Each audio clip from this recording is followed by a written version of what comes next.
I mean, talk about a lame promotion. Well, it's NBC, and NBC is working to promote every show. Yeah, Well, and it's you know, sickening. Jay Leno will do anything. Like, you could get him here at a birthday party. I mean, he's just looking to do anything. All right. Thank you, Ralph. Okay, thank you. Bye-bye. Gravitas. He's right about the show getting a little gay, though. Is it? Well, the guy who lost was crying like a baby. Then they're crying before they go in the ring. Those guys are facts! There's a lot of very, like, homoerotic undertones to boxing. Like, the guys, with sparring partners in particular. Yeah, but it's I hear there's a creepy thing that goes on with guys and sparring partners. What do you mean? Like, I've heard that a lot of famous boxers have had, sexual relationships. What? It's about dominating the sparring partner. I've never heard this. Yeah, well, they'll actually go in. After they spar with a guy, go into the shower and rape the guy. Oh my goodness! How easier than that? Nuts, Artie. No, I've heard this through boxing experts. You know what Wow. that's called, Artie? Boxing That's called expert. rape. It's good, but it's because it's about dominating the sparring partner. Wait a second, so the sparring partner just doesn't report the rape because it's part of the game? Yeah, I think He gets paid. Yeah, Don King walks in and gives him $100 or something. No, but I've heard that there's a whole domination thing that happens. Well, I'll tell you. Without mentioning any names that I've heard. No, you got to mention names when you tell a story. Yeah, I don't think so.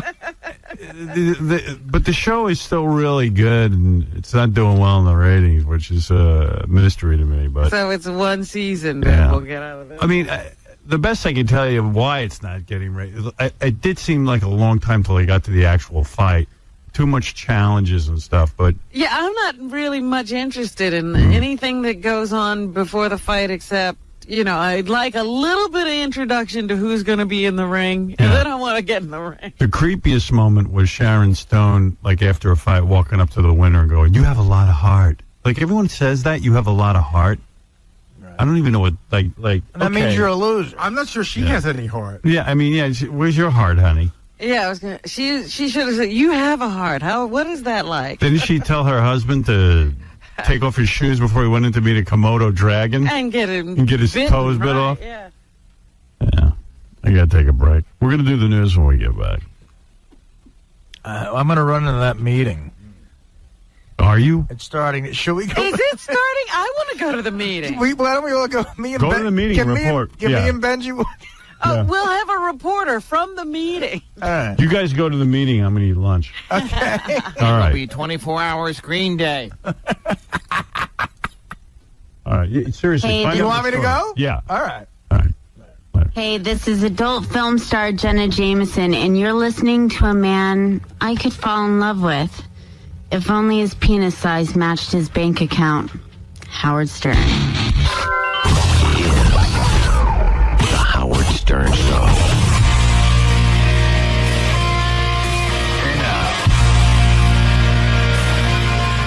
Hey now. Hey now. Hey now. Hey now. Ooh, yeah. Did you go to the meeting? Yeah, so I was just asked rather rudely to leave the meeting. Really? I was kicked out of the KROCK staff Why? meeting. I don't know, Tom. First of all, I got there exactly 9:15. Everybody's there, and Tom's doing this power thing where he's late. So there's a buffet. The first time I ever saw food up here, and I just started eating. And I was talking to Booker a little bit. Cabby's doing this whole thing already. Cabby's sitting at the head of the table, just yelling out non-sequiturs. He's all excited. Yeah, he just keep, I'm getting Booker's slot. Right, I'm talking to Booker, I'm eating, and Cabby just goes, "Hey, anybody watch Desperate Housewives? Good show. I'm off my meds." Did he say he's off his meds? That's what he said. He said, "I love my meds today. They cost too much money. Who wants a bagel?" No. That could explain a lot. He gets really upset when other people are talking and not to him. Yeah. We were talking and he wasn't getting attention. He wasn't included. So finally, at 9:30, or a little before, about 2 minutes ago, Tom walks into the meeting and he goes, "Who invited you in here?" I said, "Well, from the show. I'm the representative from the Howard Stern." Member of the staff. Hey. He goes, "Get out of here." Meanwhile, I didn't put him up to it, but Benjy's on the phone inside a cabinet in the meeting. Yeah, Benjy's there. Yeah, but he's hidden in there. Benjy. Can you hear me? Yes, I hear you. Okay, I'm inside the cabinet. You're inside a cabinet in the meeting. Can you hear anything? Can you hear anything? I can hear everything. And I hear OJ. I think I'll flip the phone out for a second, okay? All right, put the phone out of the cabinet so that you can hear Tom in the meeting.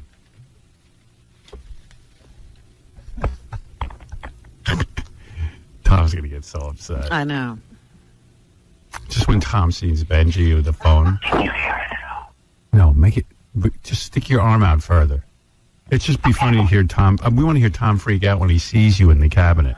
Okay. By the way, just Check him out naked. Are you naked? Go. Uh-oh, they just discovered him. Hi. Oh, sorry. I'm sorry, man. I was just on the phone. Okay, sorry. Are they throwing you out? Yeah, I think so. Is it okay? Okay. I want to hear Tom throw you out. Hold on. He said to leave. I don't hear him. Can you hear it? Tell him to yell. We want to hear Tom yell louder. Do you mind yelling at me? Hold on, Tom wants to talk to you. Hey, Booker's here too, and Cabby and Jewel. Hello? He hung up the phone. I love when Tom gets upset. I love that. Tom just slapped the phone together. Tom having a big meeting and Benjy's in the cabinet. he walked in and saw me. I was like the decoy. Benjy got in the. By the way, just to clarify for the audience, Benjy was hidden in a very large cabinet. Was he nude in there?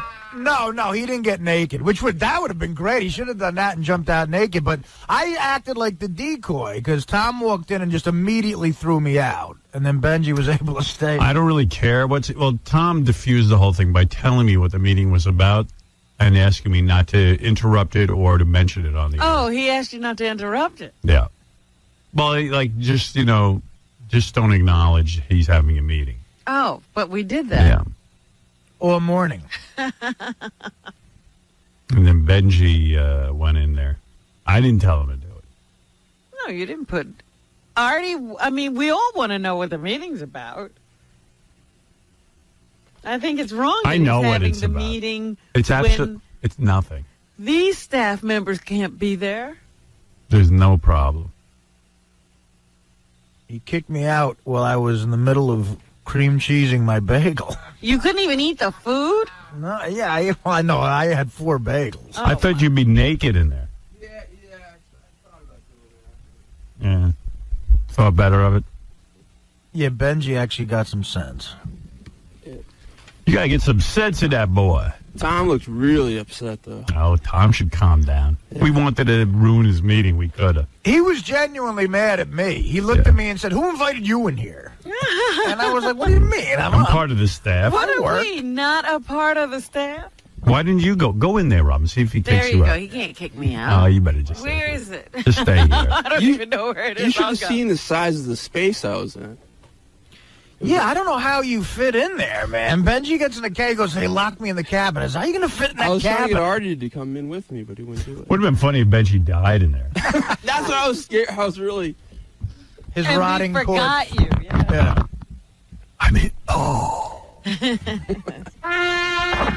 But Benjy, wasn't Cabby being being nuts and... Yeah, but I think this is actually really serious. Like, they're going to make more money and some people are going to be let go, something like that. No. Don't reveal Is that what you heard? Something like that. Well, yeah, any move they make would probably be for more money. Hey, Bong Hit Bill, you're on the air. Hey, what's going on, Howard? How you doing, buddy? Hey, man. Hey, man, what's going on, man? Hey, so, did you hear about that news? All right. Oh, boy. You can't even hear to do it. All right, let's do some news. Robin Hooters, Robin Hooters, Robin Hooters, Robin Hooters. She's got big ones, they'd be such fun. Robin Hooters, Robin Hooters, why won't you haul them out? And now here's Robin Hooters with the news. Good for you, Robin. Something you don't hear about often in Germany, a church service there was turned into a bloodbath yesterday when a man wielding a samurai sword attacked the congregants, killing a woman and seriously wounding 3 others. Yeah, I heard about that. One man had his hand cut off. The 25-year-old perpetrator wrought a bloodbath in the church, according to the police. He thrust about himself with the samurai sword and struck out at random at people who were in his way. Around 65 worshippers, mostly Tamils of Sri Lankan origin, were attending the service that afternoon. They said that he had personal problems as the reason for his yeah, I guess so.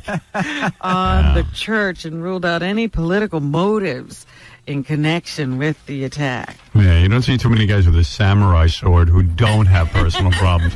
Yeah. Hey, I don't want to criticize Tom's meeting. What? But here's the memo telling everyone they have to be at this meeting, a mandatory meeting. Goes, there will be a mandatory meeting of the air staff at 9:15 a.m. this Monday morning.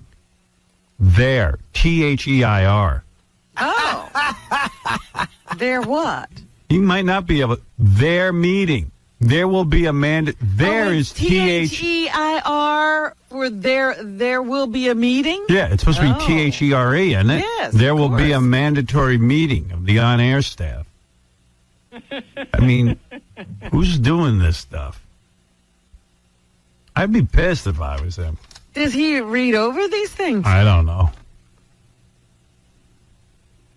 Here's a guy complaining about my absenteeism and that he can't see going with us to because of my absenteeism. I'm like, dude, if you want to write me and compare my record in the last 20 years here with yours in terms of absenteeism, I think you could count on one hand the amount of days I've missed. I wonder who he voted for.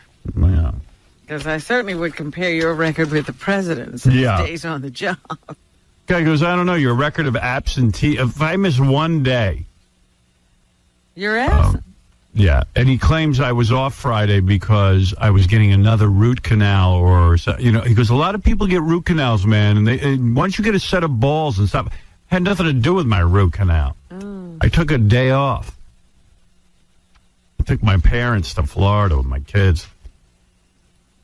It was weird being with my dad when the Pope was dying because, everybody, I brought Beth's mom and her aunt and all the, we had a whole big crew, and Pat and Deb, and everyone was there. And But why is it strange when the Pope is dying to be with your dad? Well, because everyone walks around going, he had a very long life. It's no big deal. Thank God they're putting the guy out of his misery.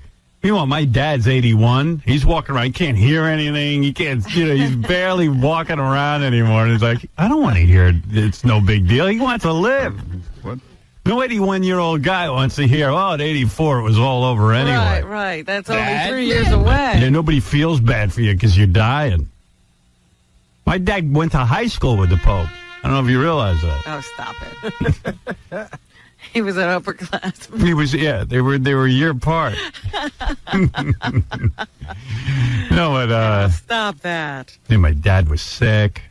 He had laryngitis, so he couldn't talk. He can't hear a thing. He's got his hearing aids, but he's got to go get them fixed. They're not working? Yeah. So he didn't hear anything. He didn't say anything. Well, I'm glad he made the trip anyway, though. Yeah. Yeah, he was a trooper. He got a fever, I think, so my mom kept him home today. Mm-hmm. Well, kept him home from what? Kept him home from going out. He goes out every day somewhere. I don't know where he goes. Oh. He tries to get some air. He makes it escape. He makes it escape. She's making him stay in the house. Today he's in lockdown. She's going to take him to the doctor. Then my mother goes, well, you know, and who knows if you could get in to see the doctor such short notice. And they know. I go, Ma, don't fill me with every problem. See if you can arrange that. Yeah, try to, do something on your own. And then if you can't do that, I'll take care of it. Just a couple of years ago, I saw your father at the track. Yeah, no, my dad goes to the track all the time. Yeah, he was having fun. Yeah. Oh, he's in good shape. I'm just saying that no 81-year-old guy wants to hear how, you know what, he was 84, it's time for him to go. Already. It's enough already. He doesn't look at it that way. Right. You know. Well, you weren't saying that. Did your father chime in at all in that? Because he couldn't hear anything. Oh. He's got the hearing. I go, Mom, what happened with Dad's hearing aids? She goes, well, he's got a cold. I go, he's got a cold. He's still got to be able to hear. No. And he's getting them fixed next week. If I couldn't hear anything, I'd be camped out on the hearing aid guy's door. Yeah, you got to fix that immediately.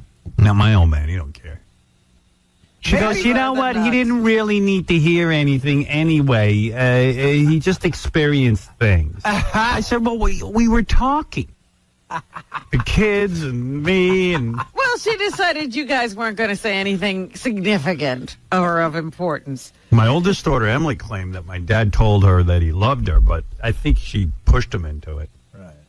You know, he gets all uncomfortable with that. Right. Oh, you mean she went and said to see if he would say it to her? Well, she kept going, I love you, I love you. Uh-huh.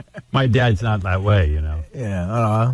Yeah. I think we forced him into it a couple of times on the air. I made my dad put his arm around, well, the kids were sitting there and go, put your arm around your son. So I was like, uh-oh, the kid's doing shtick. I told you not to be stupid, you moron. They know my dad's uptight with me. So, I took his arm. He goes, what do you want me to do? And he go, put your arm around me. He goes, oh, I don't want to. So I grab his arm and I put it around me. Boy, was that weird. Oh, really? So he still hasn't let go of all, because sometimes when guys, get to the point where, they know that, there's not much time left. No. They start to do things like that. They start to get a little more sentimental. No, my dad's no fagula. That's right, my words. He's keeping that stiff upper lip. Yeah. No, my dad's he's not emotional at all. But I'm just saying, sometimes that changes when guys finally can let go of all of the, having to keep a roof over everybody's head, like it's over. They can calm down. Yeah. He's not calming down. He ain't calming down. Okay. Well, let's talk about the Pope. First of all, they're saying that his last words, in fact, it was only one word, was amen. Gravitas. That was Latin gravitas. Well, do you know I thought it was I like men. Maybe that's what it was. But do you know what amen means? Yes. What does it mean? I don't want to say. You tell us. It means peace. I mean, everybody says amen, amen, amen. It means peace. And you just think of, well, that's how you end a prayer. But what does it actually mean? It means peace. I know it was the title of a great 𝗫𝗿𝗄𝗄 show. No, Yes, it's peace. right. No, it does not mean peace. Fred knows, I bet. Who wants to bet that Fred knows? Fred, what's amen mean? Today you're going to lose the bet. I don't know what amen means. Because I didn't know this either. As I was doing my It means again. preparation this morning, I was like, oh, It means wow. I'll drink to that. I never knew what that word meant. It means stop praying. In other words, I'll second that. I'll second that. Right? What's it mean? It's Latin for you can say that again. Gary might know because he went to school. No, I don't. It means amen. All men, no women. Women.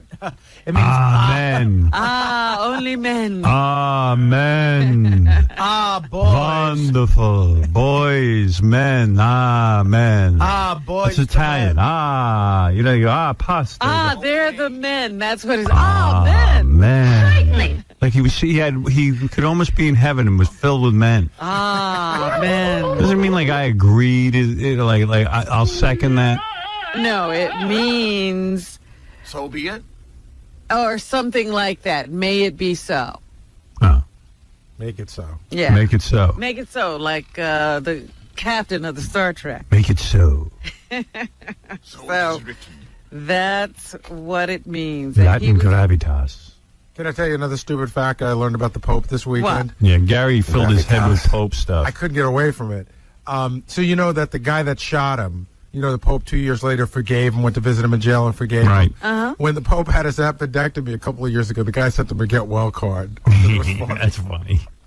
Well, that's very nice. Yeah, thank you. I shocked you, but now that you've survived another time, get well, son. I'm glad you want me to live. Thanks for shooting me. Well, the Pope's funeral service has been set for Friday. Bottom. The Vatican official says the pontiff will be laid to rest at 10 a.m. Rome time. The official says cardinals agreed on the time and date for the funeral at a meeting held today. It's party time. That's right. President Bush and other world leaders are expected to attend the funeral. Meanwhile, Rome is preparing for as many as 2 million pilgrims to converge on the city to pay their respects. I'm coming up, so you better get this party started. Pink. And today, Yeah, she'll be there. The Pope's body is taking a trip. Where's he going? He will be transported from the Going to Scores. Apostolic Palace to St. Peter's Basilica. With those in nice Vatican shoes? City. Yes, he'll be in that same outfit. They say that, he has a mitre on his head, and his head is resting on 4 gold pillows. I said, I want to write down all the details, and I want to be put down the same way. Yeah. One of those gold pillows could feed Sri Lanka. Miter. And he has that long staff. Is that the one they hit him on the head with 3 times? Yeah. They hit him on the head 3 times to make sure he's dead, and then they break his papal ring. Yeah, break his seal. Yeah. When the Pope dies, did you know that Vatican time stops Yes, I do know that. until a new Pope is named? I might not know what amen means, but I know that. Yeah. That little bit of information didn't escape you. Right. The enclave or conclave to elect a new pope will start in 15 to 20 days, with 117 cardinals from around the globe gathering in the Vatican Sistine Chapel to choose a successor. The world will know the transition has ended when the Dean of the College of Cardinals steps out onto the central balcony of St. Peter's Basilica to announce to the crowd in the square, Habemus Papam, which means we have a pope. Father Vince says I'm right, that amen means I agree. Right, Father Vince? Exactly. Who's... Oh, that's Jeff the drunk. You're not Father Vince. Sorry. Amen. Father drunk. I agree. Oh, wait, there is a Father Vince. Are you there? Absolutely. Yes. And amen means I agree. I agree. Make it so. Make it so. Absolutely correct. May it be. La-di-da. La-di-da. Thank you, Father. No problem. Father Vince. Father Vince. We don't even know who Father Vince is. No problem. So anyway, let's remember the Pope. Okay. Where are my... I wanted the sausage. Thank you. That's... what? That's our tribute. What Richard Simmons remembers You're about Make a it little so. swollen. Hey, anyone want to hear Eric the midget Wait laugh? a minute. Eric the Midget laugh. Yeah, while you're looking for that. Okay. Will called him up and told him jokes, and he did laugh. Oh, he did? Eric the midget does laugh. Hello? Eric. Yeah? Hey, it's Will again. What's up? Hey, can I read you some jokes and just see if you like them or not? Yeah, go ahead. You know, it was so foggy at the Cubs game the other day, they couldn't even see who was beating them. The other day was Take Your Daughter to Work Day. The Cubs had a fun time. They played the little scrimmage against their daughters. Unfortunately, they lost 15-3. Well, it's time for the All-Star game again, or as the Cubs call it, fantasy baseball camp. What do Jose Offerman and Michael Jackson have in common? They both wear a glove for no apparent reason. Wow. Who's the most famous L.A. Dodger? O.J. Simpson. See, he likes Cubs jokes. Yeah, apparently he's a real, you can kill him with Cubs jokes. He's just so hot at a Phillies game because there's not a fan in the place. All right, buddy? I'll talk to you. Maybe it's baseball in general. He likes sports, Eric. Wow.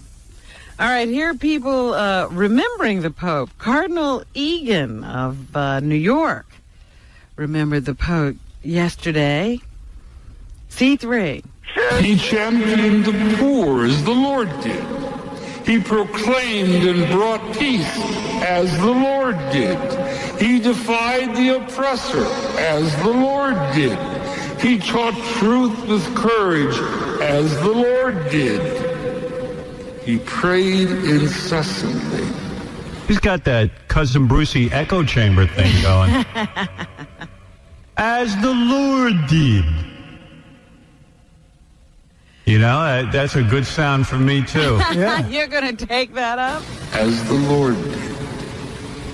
And now he is dying. As the Lord did. He had a high score on Grand Theft Auto, as the Lord did.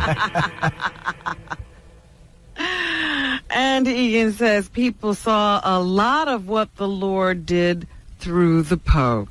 We are saddened by the years of pain that coming at you. Hello, love. Our beloved John Paul II. Hello, love.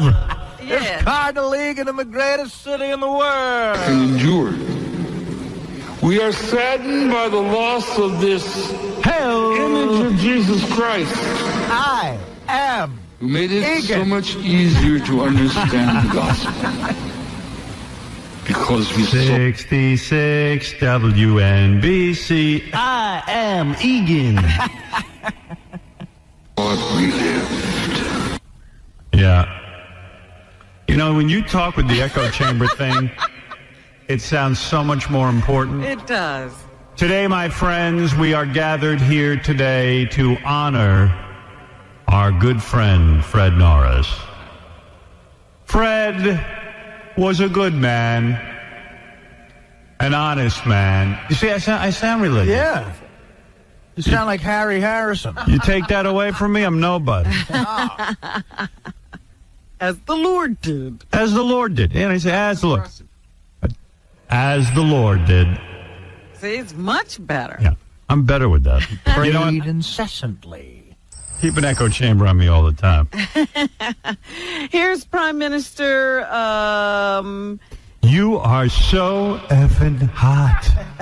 Ehud Barak of Israel, who says he remembers Pope John Paul II for the way he brought religious healing to his country.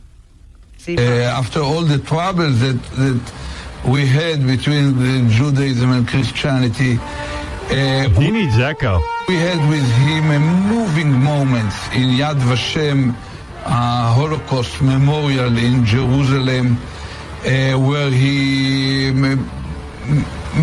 Sounds like cleft palate. Wow, wow. As the Lord did. He cured me of dandruff. Moving gestures. He put his hands on me, cured me of dandruff. Better than Head and Shoulders. Here's what it sounded like when they announced that the Pope died on Saturday. Apparently they ring these bells. Non vi chiamo più servi, perché il servo non sa ciò che fa il That's like the beginning of that song from AC/DC. Hell's Bells.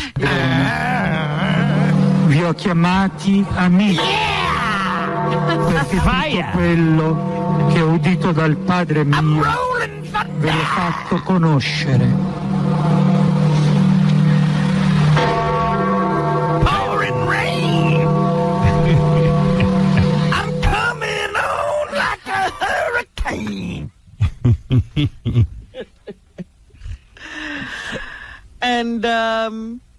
the Pope had a lot of admirers around the world.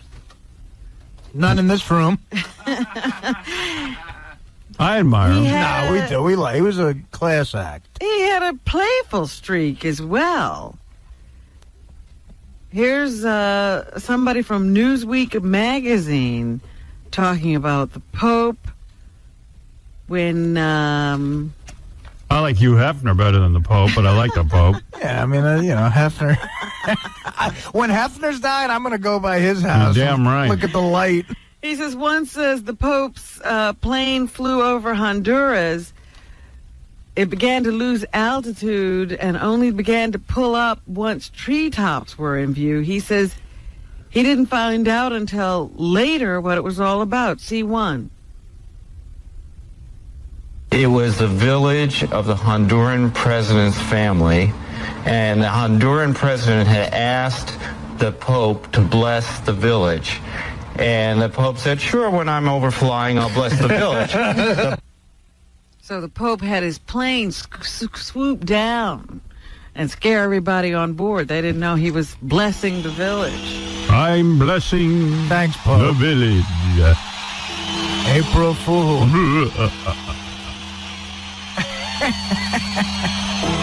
This Cabbie wants to come in and report from the meeting, but is he allowed to?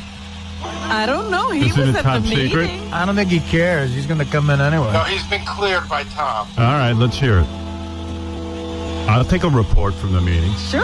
Or Howard, or at least that's what he told me. Have you been cleared by Tom? Because I don't want to blow Tom's deal. Dude, I don't do anything unless I'm cleared nowadays. All right. Rob and Tom have cleared me. All right. Go Ooh, ahead. I like that music. All right, go ahead. What is the... Greatest band ever, Cabbie. Well, I have actually official press release, too. KROCK is we're changing. Yeah! Again? What's it this week? Now it's going to be... You ready? Go ahead. KROCK. Great rock, period. Why don't they So change... we can play some old stuff? Right. I've done tons of research over the years, actually over the past, 5 years, and it keeps coming back that, it's alternative. Great rock, period. Booger, it's alternative. It's just in this market, man. In New York City, people have iPods. That you're the spokesperson. What a great spokesperson. No, dude. New Jersey and Long Island, they love the hard stuff, the old stuff. The why do you think I've gotten in trouble for playing it? Because I know, Holy baby. rain! I know. They're coming to Cabbie. Like a hurricane. Yeah. How many times did Cabbie interrupt the meeting and say he was going to get Booker's job? About 10 times. Booker and I are going to do a show together, right? Yeah, that's right. What's Is up? that true? How are you? Hey, so what's the big announcement, Booker? The format is going to expand to more rock? Yeah, it's just a rock station. Yeah, well, that's a good idea because, quite frankly... a great idea. Yeah. What people want. How long have we been telling them to do this? Yes, this was my idea. and mine. So the jocks are happy. I'm completely thrilled. This is what the audience wants, and I think it's great that we're giving it to them. Okay. All right. Then I'm up for it. My tattoos have come in handy once again. Right. What does that mean? His tattoos are talking to Tom. Who knows what it means? Plus, you're going down! Some people like the alternative stuff, right? Is there a new slogan? Yeah. Yeah, What's no the slogan? Cabbie. Said it. No Cabbie. No Cabbie, more rock. What is the slogan, really? KROCK, great rock, period. Why not change the call letters? Because it's rock. Yeah. What are you going to change it to? I don't know, but... More Cabbie all day long? I don't know. WCAB. We're gonna also stream on the internet. Take it to the right. Tell them about KROCK 2. KROCK 2. That'll start at 10:30 today. Yeah. It's how would you explain it? It's more of the new music, right? Yeah, it's like the just all the new stuff that's coming out that I don't know. How would you put it? Like the I don't. You at the meeting I don't want and to you be still derogatory. don't know how to describe this? Listen. Listen, it's Alan, I still don't know what's going on. Here You? comes Rob. First of all, Here comes Rob, the Thank program you, director. somebody who was knows. eloquently Where the hell's Tim Reed when you need him? Looks like nobody knows what's going on. A whole meeting and nobody figured it out. Woke up. Tom really did a good job of explaining the new format. Is everyone here? Good. How about getting a buffet by the effing coffee machine? I like that Tim's in here watching Cabby. Anyway, so go ahead, Rob. What's the... Last I left off, Booker was stammering. Is that where we were? Right. What is the new announcement? So the new internet channel is just going to focus on all the new stuff like The Killers and Franz Ferdinand and Modest Mouse and all that stuff that it'll be hard to get to with this because we'll be playing mostly older music. There'll be new music, but for the most part, it'll be Beastie Boys and Led Zeppelin and AC/DC and. Oh, I see. Oh, I love this. But no new music. No, there'll be new music as well. But mixed in. Not to the extent that we're playing it now. So, in order to really deliver on new music, we had to start a whole new channel for it. I see, and that's a new channel on the KROCK 2. internet. Yeah, on the internet. Yeah, KROCK 2. KROCK 2. Yeah, it'll be up this morning. No more gay rock. I love it. Oh, stop it. Killers this isn't is gay. It'll be harder rock. No, I don't think it'll necessarily be harder. I mean, like, Just better. Yeah, do you guys think AC/DC's hard? I mean, No. it doesn't sound No. hard to me. Yeah, exactly. Is it classic rock? Classic rock, it sounds like. There'll be some classic rock, but it'll be like Stone Temple Pilots and Audio Slave and I see. Revolver. And Oh, good. Yeah. Stone Age. So it's the best of the new and the best of the old. All right. Yeah, you've explained it. Well, you have to let me know what you think, though. I can't wait for that. I will listen this weekend. I can't wait for that Peter Cetera weekend. Oh God! Don't bring that back. All right. Okay, guys. Well, congratulations on your big announcement. Thank you. Sounds exciting. I mean, it does. I mean, what am I going to do? Howard, don't mock the KROCK. Why Great couldn't Artie rock, be in the period. meeting? Yeah, why couldn't Artie be in the meeting? Yeah, What is the big secret? And Benjy In wanted the cabinet. What? I mean, Well, that was Benjy. Oh, yeah, I know. If Artie would have hidden the cabinet, he'd have been welcome. But didn't we throw out all the classic rock records last format change a couple of months ago? Now we got to. Now Tom's like, Yeah, he's got to go buy him again. who threw out the records? There's no need to have these around anymore. We don't need these CDs. We don't play them. That was a good move. Black Sabbath. We didn't start the fire. Billy is dead. Tom, why'd you throw Artie out? What's the big deal? I should have sealed the cabinet that Benjy was hired. Yeah, right. Cut off Just his kinda oxygen. taped it over. All right. Well, this is exciting, Robin. I know you're excited. Everyone's excited. Very for this excited. station. That sounds good. If you guys are happy, I'm happy. I actually, all joking aside, I think that's great. Yeah. It's Yeah, awesome. it'll be fun. Who's joking? I think we're all. I think I can sense a little sarcasm coming out of you. Me? What's the new slogan, Tom? Let's hear you say it. KROCK, great rock period. Great rock period. Good for you. All right. Now, who came up with No? Good for you. KROCK, great rock, period. Tom, aren't you getting tired of this at Great all? rock menses. We have exciting news. Great rock period. I rewrote Back Let's in see. Black. Great rock period or great rock exclamation point. Wait a minute, the exclamation point costs more to print on the bumper sticker. It's period. All right. So, Booker, is this a big thing for you? I'm glad I amused you. Because I go to dinner with Booker occasionally, and he'll always go, they're not programming properly. I do you should not. let me-" Don't do that. Not Don't say that. here, but you used to do that when Kingston was here. Well, yeah, that's true. Yeah. You learned your lesson. Yeah. We have a new program director heard now. about Booker? I have to suck up to him. What'd you hear? Booker's numbers went up in the afternoon. Really? I'm huge.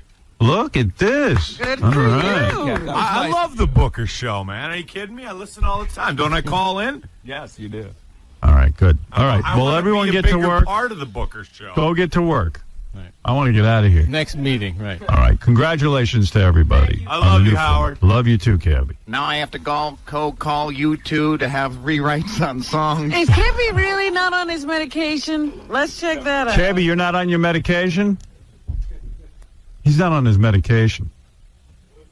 I thought he said this morning that his meds were working. Artie heard you blurt out in the meeting that you're not taking your medication. No.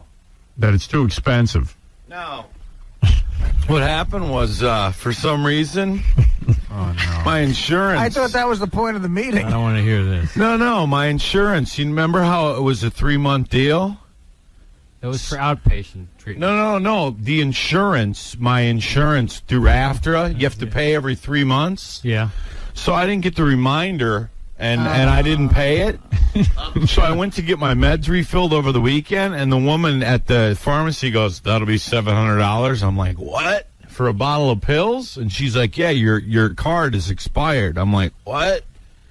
So I had a couple because I don't go in to get them when when my pills are gone. So I had a couple pills to get me through. But they're gone today. So you're off your meds? No, not yet. But you will be today. I got to get them filled today somehow, some way. I'm going to call after and see what the hell the deal is. All right. Maybe you ought to go take care of that. Yeah. We don't want you off those for a minute. Yeah, none of us want you off those. Yeah. Someone tells me Tom's going to write a check. Tom, you don't listen to what? Even play act. Tom, I'm not play acting. I'm serious. You don't listen to what Cabby blurts out every 3 seconds during the meetings? I was good during the meeting, was I not? Yeah, it was I asked fine. pertinent questions. It was fine. I don't have my meds. Thoroughly rules. It's like all these non sequiturs going on. Look at me. Thank goodness I'm listening. Do you watch Desperate Housewives? Good bagel. I'm off my meds. Like Artie, thank God Artie was in the meeting. How's your vagina? Yeah. You must have said that before I came in there. I watched Desperate Housewives. What a great show. Great. Bad props. Look at my girlfriend's ass. She should have done makeup on the pole. No, I got to move along. Thank you, Cabby. Good luck with the new format. I hope you play Get all the your records. pills Great rock before anything else. All right, great rock. Her son. Great rock, period. Period. Get it right, Howard. Got it. All right, Cabby. Thank you. We're setting up the pins. Right. That's what all we're right. doing. Thank you. Excellent. So now it's time to get out, Cabby. Yeah, I'm America's saying goodbye. Top Model. Watch it. See?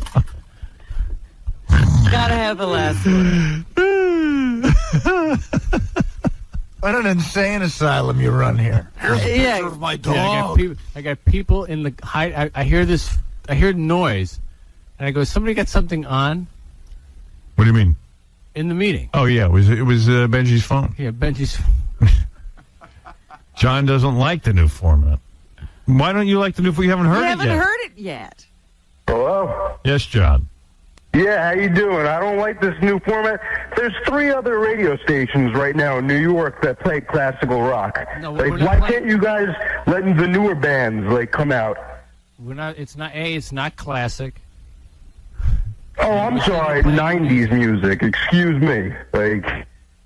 It sucks. You haven't even heard the first record.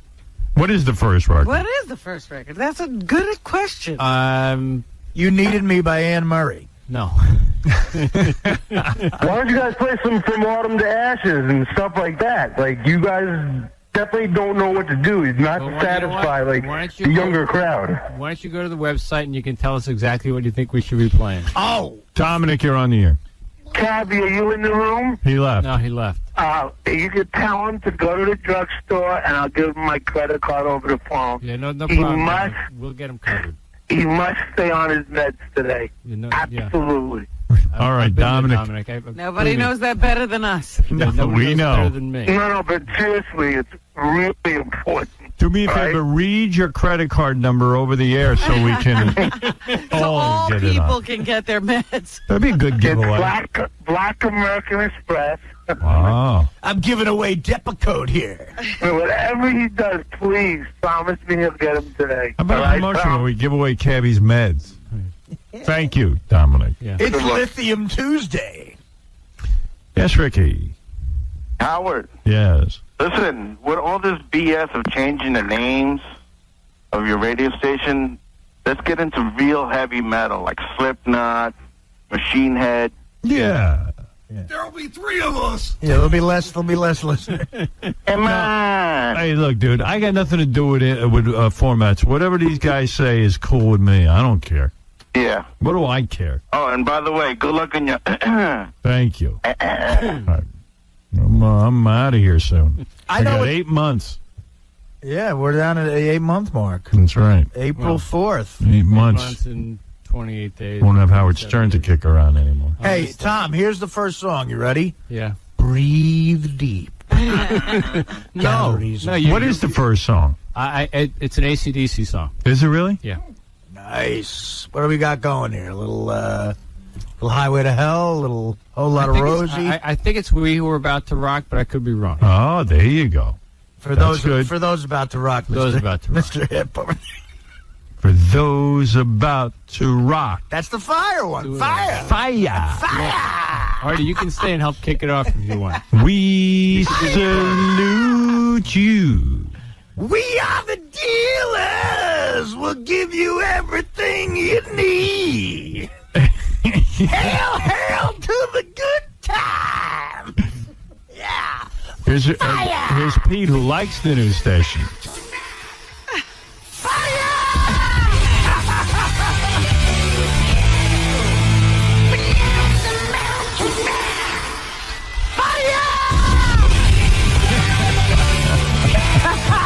All right, Pete. Wait here, I stand corrected. What? I was wrong. That's the second song.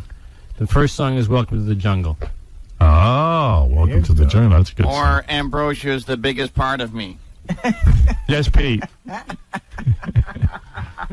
No, Pete? Hello? Yeah, what's up? Oh, is this Howard? Yes. They're, System of a Down, Audio Slave, Korn, 9 Inch Nails, Slipknot, bands like that. It's a new age, man, and it's happening, and they're great bands. I'm 40 years old, and I love these bands. So you're happy about the You'll new be very format? happy. Absolutely, and there's a new era going on, and this is what's Yeah. happening. Yeah, man, I'm down with that. Have you heard the new 9 Inch Nails? I'm down with the new era.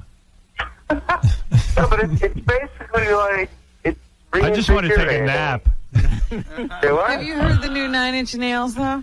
I heard it on. So the new format is we're going from a rock station to a rock station? Yes. We're making an adjustment in the records. Absolutely. Okay, all right, I got it.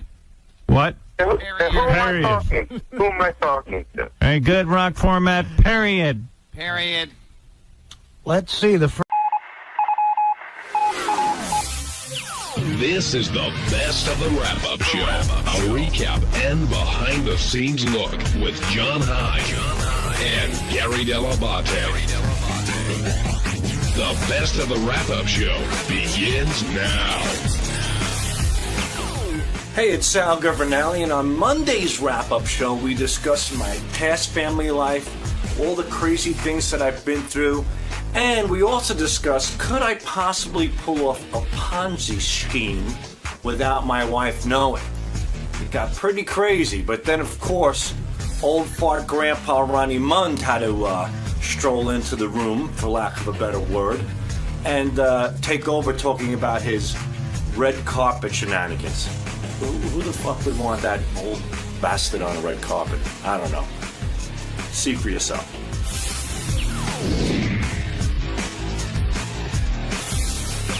So, G-Man, Howard was talking today about, Robin, I think, brought up the Ruth Madoff story, and they both said that she was completely unaware of what was going on with her husband, Bernie Madoff, and I guess he brought you in to illustrate how sometimes a wife can be unaware of what's going on with the husband, meaning your mom, and what was going on with your dad. Right. Is it difficult for you to talk about those times when you're talking about how you were brought up and dealing with both families?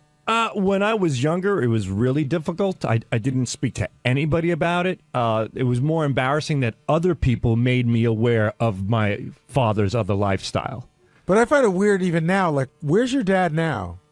He's home now, but he's leaving. Well, he just came back from Sicily. But how long was he there? For about 6 months. And so what? But your mom's here, right? Right. So what is he doing in Sicily for 6 months? We don't ask. But no, really. He's working on shipping wine in, and he says it's actually coming here. I saw him yesterday. He said it's coming here, I think, on the 11th of November. He has a whole container of wine coming in. So he's getting involved in the wine distributorship business. Yeah, you gave me a bottle of wine 2 years ago. You go, my father's getting in the wine business, and that's the last I saw of it. That's the last I saw of it as well. I think my father hooked up with the wine guy. He got a few bottles of wine. He's in the wine business. I certainly hope that's the case, because he's been pressing this wine for the past 2 years, and now this container of wine is supposedly coming in. Now, do you think most wives are unaware of what their husbands are up to? No, not most. I don't know. I think it's important to stay on top of your spouse, on top of your husband or wife. You know, I wish I would have in the past a little bit more. Literally. Yeah, both. Man, it's important to stay on top of your spouse. No, but that's not the question. Our wives, especially of our parents' generation. Definitely not. Definitely. I don't think, my mother did her thing. My dad did his thing. He went to work. She stayed at home, took care of the kids in the house, and that was that. A lot of times my dad would come home and go, I have to go to Arizona this weekend. He would just leave for Arizona. And your mother would never say why? He'd go to open up a business. What kind of business? Or did it ever get that far? I don't think it did a lot of times. We went to Sicily one time. We're driving. I'm in Naples. My dad, we puts us all in the car. He goes, we have to go visit my cousins in Sicily. We're driving like for 6 hours. We get on the boat, then we go over the bridge, and we're driving. All of a sudden, he stops. There's this huge rock. He reaches underneath it, pulls out a garbage bag, puts it in the trunk, and keeps going. Nobody in the car says a word. We just know not to. It's just weird like that. Now, do you think in your relationship, I mean, we've been down the 143 road. I don't want to go there, but yeah. Do you think, do you make Christine aware of everything that you're doing? I'm not talking about cheating or anything like that, but I mean more like, work stuff or, if you're going away or whatever. Like, does she want to keep tabs on where you are? In the beginning, I did a lot, but, now I come home and she's like, what happened today at work? And I said, nothing. It's just the same old thing. And she says, why do you get so uptight when I ask you about work? I go, because if I bring something up, we're going to get into an argument and you don't know the whole story. And But what do you mean? What would you argue about at work? Well, let's say like my sex life sucks, something like that. And but I mean, when she says what on her work today, you'd say, oh, we had this comedian on. She used to be on Last Comic Standing. She's pretty funny. She did the roast. You don't.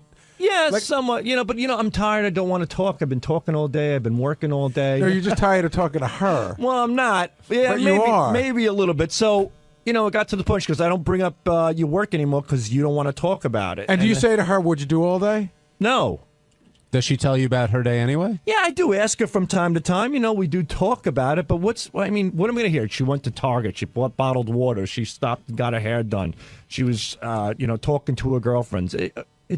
I got to tell you, we sit at the dinner table every night, and it's not like I'm like, the teacher, like, what did you do? What did you do? I'll be like, Lucas, what'd you do today? Oh, school. I go, Mary, what did you do today? She said, I went to the gym, and I did this, and I did that. And I do ask the Jack questions. says who was on the show, and that's what you do at dinner, I think. We do that at dinner. I do ask the questions, but there's really, after being with somebody for close to 20 years, it's pretty much the same monotonous routine. So I always ask, and we certainly share a lot of things together, and we talk about our friends and things that are going on. But I mean, so the question is, could you pull off a Ponzi scheme with your wife not knowing about it? No, I couldn't. Not with her. No, she's well aware of my schedule. She does. She puts my schedule together as far as the well. In this case, it wasn't Bernie Madoff's schedule. He had a regular schedule. It's just what he was doing while he was there. That's right. I certainly couldn't pull it off. No. We're certainly in tune and in touch with each other as far as I know. Hey, Ronnie, I see you over there. Are you doing Good Day LA or what? I don't know. Where did this come from? Munfan Network. What do you mean? A guy tweeted that, hey, Ronnie should do this Good guy Day runs LA? a thing called Munfan Network, all promotion about Ronnie Mund. What does that mean, though? It's like a website? On Twitter. Is this officially sanctioned by you, or I don't give? Listen, I don't give a shit what he does. He puts shit up all. No, what are you talking about? Money? What do you right away? Everything from money with you. What are you? The funny thing is, about? when Ronnie says he doesn't give a shit, in his world that is officially sanctioned. Are you okay with it though? It's so stupid. Some of the stuff he Do you puts follow up it? though. Well, it's on my page, so I see it. Well, what are some of the other things Like you some think of the she should things, do? like here's some of the, like I could get on there right now probably because I'm sure he heard that, he was mentioned on the show. There'll be like 10 in a row. Of what?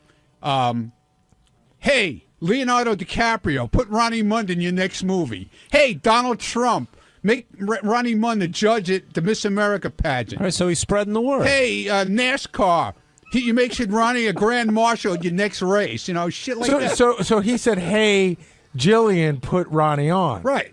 So in other words, you're not booked at all. Pretty much booked. No. Oh, okay. But I'm not booked. But you are booked to walk the red carpet. Oh, that's got nothing to do with him. And what is that? You're walking the red carpet for Fox, you said? Yeah, for UFC, the launch of UFC on Fox, November 12th. And they're flying you first class? Yeah. Very nice. Yeah, it's cool. Is it because like you have another thing coming up? Yeah, I got or something. I have something as going on with them, and the guy who's putting the UFC thing together is also the guy who's part of putting that my thing. thing. This is cool. Like this is like a soft launch of Ronnie. Yeah. Like Ronnie's coming here, but not promoting anything. But just people get to know Ronnie for when he's got his big gig. Need to be seen on the red Right. carpet. So what's your plan? As far as what? You're just going to stroll down? You got to have Stroll down? You got to have a game plan going in. What kind of game plan? I just walk and do the usual me. Gary, you're a red carpet veteran. What advice can you give Ronnie? Give me some advice. Usually when you're on the red carpet, usually they're asking about the show. So just be ready for questions. I always try to figure out how I'm going to handle anything I don't want to talk about. I'll tell them to fuck Like off. when Howard's contract was up, and I went to the McCartney I was thing. going to say, your plan for the red carpet is to tell them to fuck off? Well, if I don't like what they're asking me, no, I won't say it. No, I'm only kidding. Well, that's got to be exciting getting flown out to L.A., walking the red carpet. Yeah, it's exciting. I'm all hyped up about it. Are you bringing your girlfriend? No, she can't go. She's got to work. Don't you think? I can't see Jillian not having him. I know there are two other people and others in decision-making process. Oh, then he put up one also that I should be on Jimmy Kimmel. Hey Jimmy, he's coming out to L.A. You should put him on the show. Jimmy could probably work into a bit, but I don't think he could book you as a guest. Yeah. I think that, believe it or not, Good Day LA, they have like authors and actors on, and I know Jillian could do 8 minutes with Ronnie in her sleep, but I don't know if she could talk the rest of the people, the producers, into putting you on. Right. Yeah. Hey, you got any other plans while you're out there? I'm going to see some friends. Because mostly I got just one thing going on, and then the UFC thing. So I'm getting out there on Thursday, so I'll have some free time and see some friends out there. Well, good luck with that. Yeah, thanks. Hey, it's 𝗪𝗏𝗏𝗏𝗏. On Tuesday's wrap-up show, we talked to Benjy, because Benjy brought in his new friend, his girl that he's in love with, that wanted to perform. So we talked about how wacky Benjy was acting. He couldn't eat breakfast. He hung around all day doing her sound check. Then we all tried to give him advice, and JD even stepped in to give him advice on how not to be a friend to a girl. Here's what happened.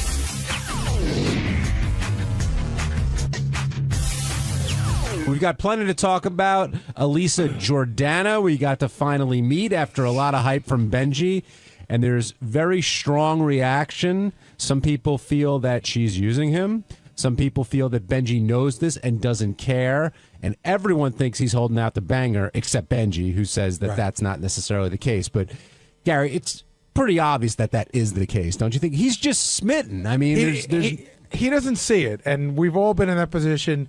But he's like, no, even if, she never sleeps with me, this is somebody I could be around with the rest of my life. But I think we all sort of know in a year she'll be gone. She'll be with the chick he brought to the Christmas party, wherever she ended up. That is who is the greatest person ever and really a sweet girl, and we're going to be friends forever. But will they remain friends? And I ask that because Marianne, who's been calling in all the time lately, his friend Marianne, they're still friends, and Benji's kind of went through this period with her. I like that Marianne calls him, by the way, because we get nothing out of Benjy. So she tells us what's going on, and I love when she... Booker in the cat suit. Yeah, well, not only that was funny, too, but even like saying, like, how Benjy used to always sex talk to her, Benjy wanted to have sex with her, which, of course, we know, because we're men. Now, and Will, maybe you should come down to talk about this, or Jason...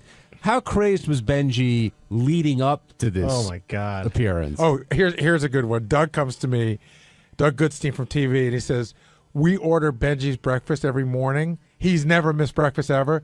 he didn't come in until after she was done to get his breakfast because he was too nervous to eat. I know Will said that he had sent some notes about her, which makes sense doing the research, but he was sending out yesterday. He sent out a whole bunch of links to her songs and videos. Got that. Then he was hanging around here doing her sound check. Then he was walking her around the station.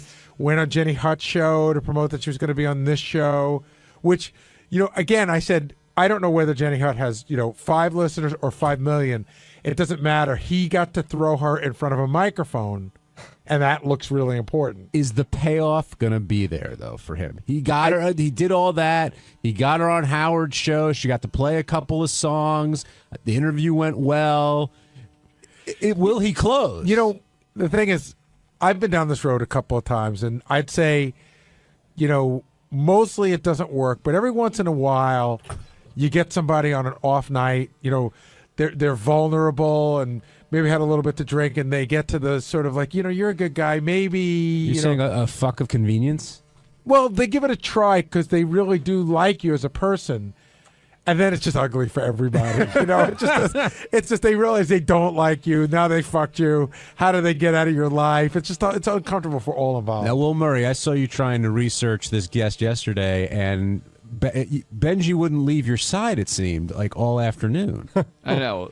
Typical Benjy. Typical Benjy is the one time you actually want to talk to him, he's not here, right?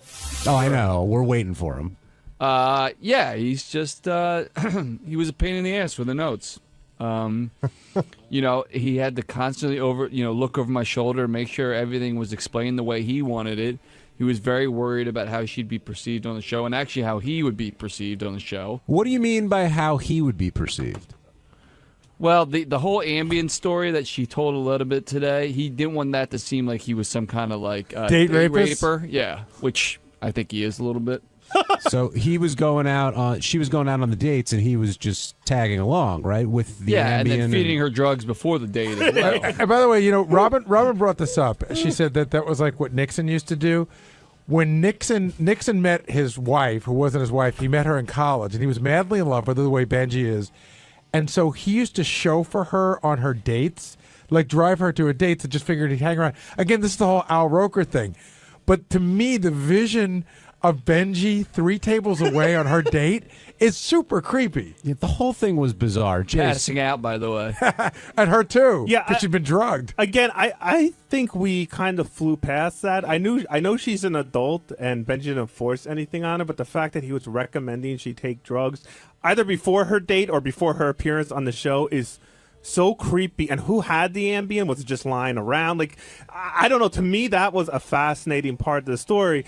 But clearly, they're both crazy, and that's why you can make fun of Benjy all you want. But a girl that would let Benjy sit 3 tables away while she's on a date is equally as crazy as Benjy is for doing it. So I don't know what is going on over there. So you don't think she's just a happy, fun-loving spirit, and they connected, Let and me they're tell you Skyping, something. and There was nothing fun-loving that came off. I mean, she was great. Though I'm not putting her down. She was good on the show, and she was a performer. But no, she didn't come off like a happy, fun-loving person to me at all. Yeah, she doesn't seem like a traveling party. Yeah. She seemed kind of like a downer, to be honest. And I wouldn't exactly describe her as asexual either. No, especially after she's hearing very some of sexual. those stories. No, she's very. I mean, another one of her great lines today was when I told the story about how she went to Rick's, and Ronnie said that she'd been at Rick's a bunch of times, and she goes, "Oh yeah, they have great lobster. Like you can't get lobster anywhere else in New York City but Rick's." Hi, Benj. By the way, have you ever had bad lobster? Exactly. It's lobster. By the way, for everyone, we are fully in the vortex. But I think it We makes started sense without you. to go That's there. okay. I don't mind. No How did you feel That's after? what he wants. So she finally came in. We all got to meet her. She got to perform.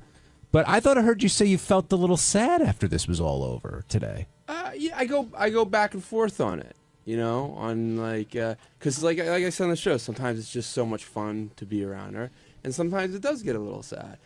So there was a lot going on. Plus, I was really tired. Like we didn't get a lot. But of sleep also, last night. I mean, to be a little mean, like lot of you might have talking. felt sad because you've now gone to the pinnacle of where she can use you. That's Meaning, where do you go from here? No, I listen. it's it's been the same way for weeks, and you know. No, but this was sort of a build-up. I understand where Jason's coming. Like, this was a big thing. Like, this was the kind of thing where you'd hope after you get on, maybe even not today, maybe tonight. Yeah.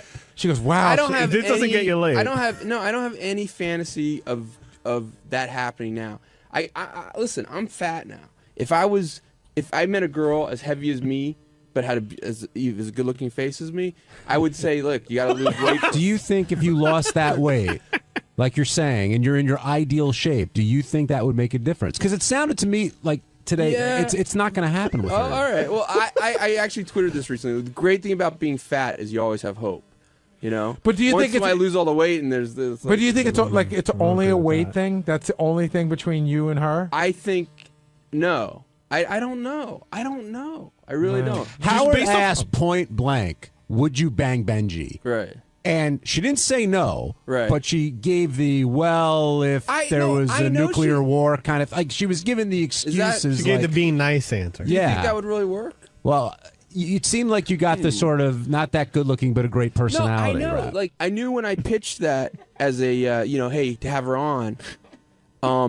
I was just talking to Greg about this. Like, there's three things going on. One, did I want to get her on the show and like help my friend out and impress her? Absolutely. Did I want to get her music out there? But I thought the premise of is she saying she's asexual? I knew she might have been just being nice to me, or I thought there. It was interesting either way. No. If she's really asexual, that's interesting. No, what you really wanted to do was smoke out the truth. Well, seriously, I know. I mean, you wanted to put her on the spot to get to the truth to say, is she asexual or is she just not interested in you? No, but I thought either way it makes it a real interesting to you, especially. Yeah. But it started to come out in the last couple weeks anyway. So do you look at her any differently after today? I'm very impressed by her because I know she's as great as a performer she is, as talented as she is. She's hardly done any like solo radio on herself. Well, solo is herself, but and I know she was incredibly nervous. Like I know she's incredibly good, but also incredibly nervous. So I'm really impressed by her, overcoming her fears and like doing that. That was another thing that I found really, really interesting. Right from when you pitched her at the meeting, I think she's very talented. But we've had many talented people cross through here. Right. I've never seen you so into it. And first of all, even when she was playing today, you didn't even know the TV show was doing cutaway shots of you bopping I really do like her music. So I think you really like her. We can tell. I do. I really like her too, but I really like her music also. JD, what advice would you have for Benjy? I was also bopping when Lady Gaga was in. Not like this. I don't know. I don't even know. If he's okay with them being just friends, then I'll let him do his thing, whatever. But it seems like he wants to. Hold on. But if he's looking, if he even thinks. He's dreaming of a little something more. I think he should just stop. Well, no, because you're really hurting yourself. I get that, and like you said, I don't think she will meet someone better than me. I don't think that she'll meet someone better than me. I had this conversation with him during the break. I don't mean better than. I'm saying that will make her happy. She won't meet. That she'll be happier. Have a better emotional. She won't meet somebody. But maybe I'm wrong. Then why isn't she saying, Benjy? You know what? You're the love of my life. We should be together forever, always. Because I'll never find anything better. Because she's not at that point, and it might not happen. I agree that, and I might. Like I've said repeatedly, I might say, you know what? It does hurt me too much to see someone I really like this way, but. Sometimes it does, sometimes it doesn't. I gotta say, what happens. I really like the angle you were taking for getting her drugged up and then moving forward. So I would suggest, unlike JD, is either get more or better drugs. All right. Where do you think this will? It's a year from now. Will you be friends? Will we have not heard of her for 6 months? Where do you think it'll all be? I don't know. I could see I don't know. She's the kind of person I could see. If it doesn't work out, maybe I like her. I like her a lot. So maybe it's someone I want in my life, all my life. And so I don't know. JD, you've been the friend victim, right? With some chicks? Yeah, like And have you remained sort of recently? And you have to just. It took a little while, but you gotta have to cut the cord, but if people, because it'll kill you. But JD, like I went through some major anxiety over someone, and it's just like, ugh, it wasn't even worth it. But when people were telling you, you know what, it ain't gonna happen, it's time to move on, you wouldn't listen. Kinda. There were always the thoughts of maybe there's a chance, but then JD, first of all, I think every guy has gone through this, and I'm assuming you're talking about I can't remember. It started with A. Ash. No. Oh, it was somebody you else? don't even know. Okay, Ashley all right, Madison. Cool. You know her? Yeah. Anyway, go ahead. I'm sorry. No, you were about to say something. But have you ever had this with somebody and remained friends with them? Not really. No. Once a girl isn't into me, attracted to me or whatever, it's hard. What are you laughing at? It's hard for me to be just friends with them. You know what I mean? Same here. It's not. Or sometimes it is, and sometimes it's not.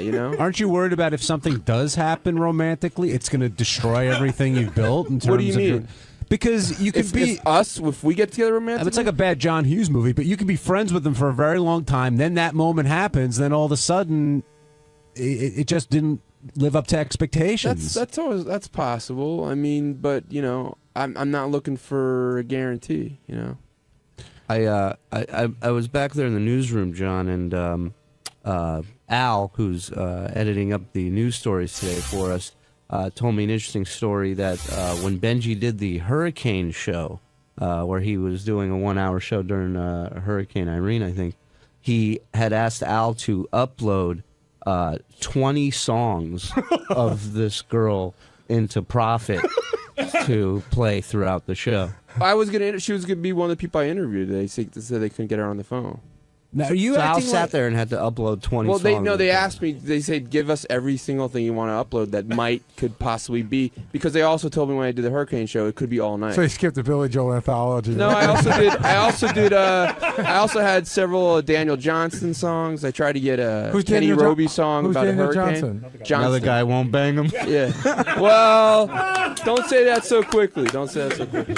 Hey, Benjy, one question real quick.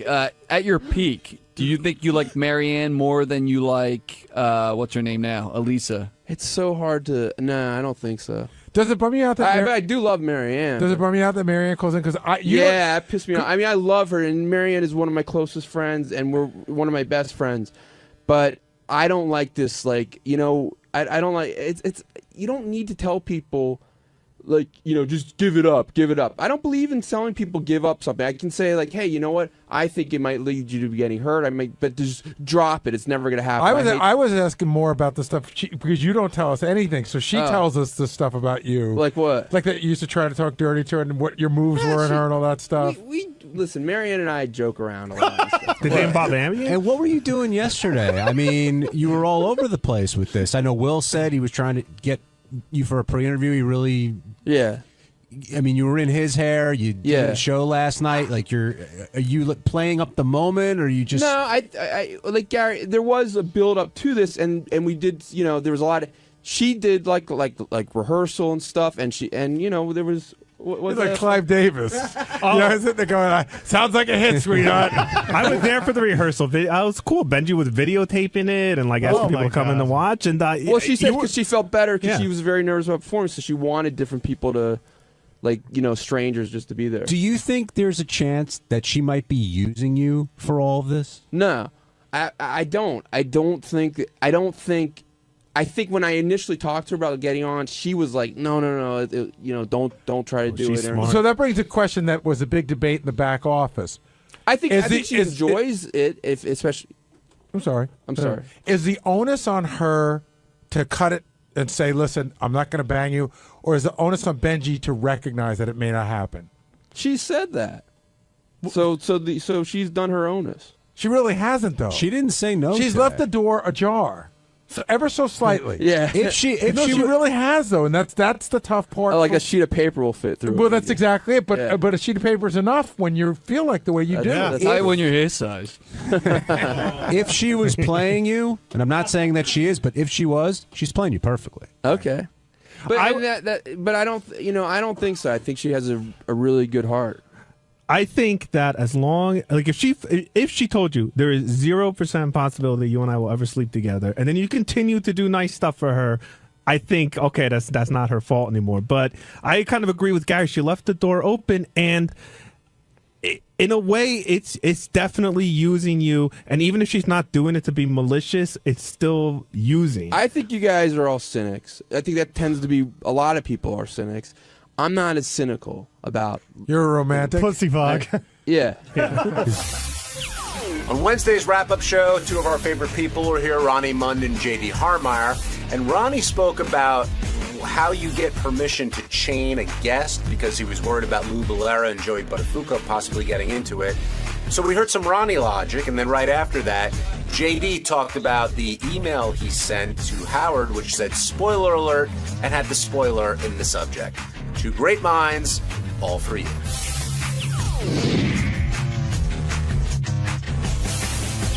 Ronnie, with Lou and Joey coming in, a lot of the they got along very well, but Gary, you should describe the setup because there was a whole, reconfiguration of the studio, and one was isolated, and a lot went into it. I'll talk about that, and then I'll talk about the conversation that Ronnie and I had yesterday, how it all led to this. But basically what went on was Howard was very fearful that there was going to be an altercation. And Ronnie and I had spoken yesterday morning. I went to Ronnie. I said, you got extra guys tomorrow, right? He goes, yeah, absolutely, because we knew something could happen. So I get a phone call from Ronnie at like 1. I guess Howard called me when I was down with Tim, and I tried to call Howard back. I couldn't get him. Ronnie called me. Howard's very nervous about what's going to go on. And then Ronnie said something about a ball and a chain, which I didn't understand, which in all fairness, Howard must have said to him. And in my mind, I'm thinking, like, handcuffs and balls and chain. Like, we can't do that. Does Ronnie have a security or police type of voice or manner when he's talking, like when he's setting up these plans? We were just talking. Ronnie and I talk about this, like, how you going to handle this, how you going to handle that. So Ronnie had informed me, because Howard had gone to the gym, and Ronnie said, he called me, he's worried about tomorrow.